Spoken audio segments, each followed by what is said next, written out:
সাকিবের সঙ্গে কাজ করবেন না চলচ্চিত্র সংশ্লিষ্ট 16টি সংগঠন নিয়ে গঠিত চলচ্চিত্র ঐক্যজোট বা চলচ্চিত্র পরিবারের কোনো সদস্য।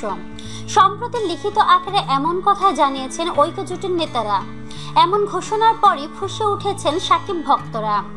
শুধু ভক্তরাই নন, একই পরিবারের অনেক সদস্যও এমন সিদ্ধান্তের বিপক্ষে মত দিয়েছেন। তবে নিষেধাজ্ঞার ভয়ে তারা মুখ খুলতে পারছেন না।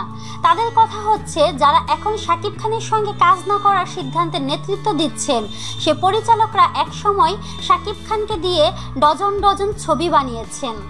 তখন শাকিব তাদের কাছে ভালো ছিলেন, কারণ শাকিবের শিডিউল তারা পেতেন। তখন তাদের কারণে নতুন কোনো ডিরেক্টর শাকিবের শিডিউল পেতেন না। তখন তো তারা শাকিবের বিরুদ্ধে নামেননি।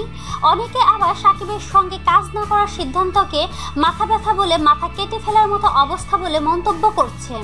এখন কথা হচ্ছে, শাকিব খানের সঙ্গে কাজ না করলেই সমস্যার সমাধান হবে। যারা এখন শাকিব খানকে অবাঞ্ছিত ঘোষণা করে কাজ বন্ধ করে দিয়েছেন, তাদের একটু ভাবা দরকার চলচ্চিত্রে কত বড় ক্ষতি তারা ডেকে আনছেন।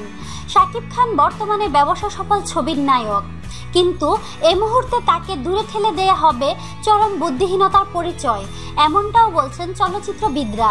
তারা বলছেন, সবাইকে মনে রাখতে হবে চলচ্চিত্র পরিবারের বাইরেও দেশে অনেক টেকনিশিয়ান, অভিনয়শিল্পী, নির্মাতা রয়েছেন যারা এখনও কাজ করার জন্য ছোটাছুটি করছেন, কিংবা বিদেশ থেকে টেকনিশিয়ান, অভিনয়শিল্পী ও নির্মাতা নিয়ে এসে উপযুক্ত নিয়মে কাজ শুরু করেন।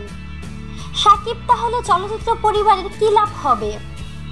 তাই হুট করে সিদ্ধান্ত নেওয়ার আগে একটু ভাবুন, যে সিদ্ধান্ত নেওয়া হয়েছে সেটি কি আমাদের চলচ্চিত্র শিল্পীদের জন্য সুফল বয়ে আনবে? তো প্রিয় বন্ধুরা, আপনাদের কি মতামত তা কমেন্টের মাধ্যমে আমাদেরকে জানিয়ে দিন।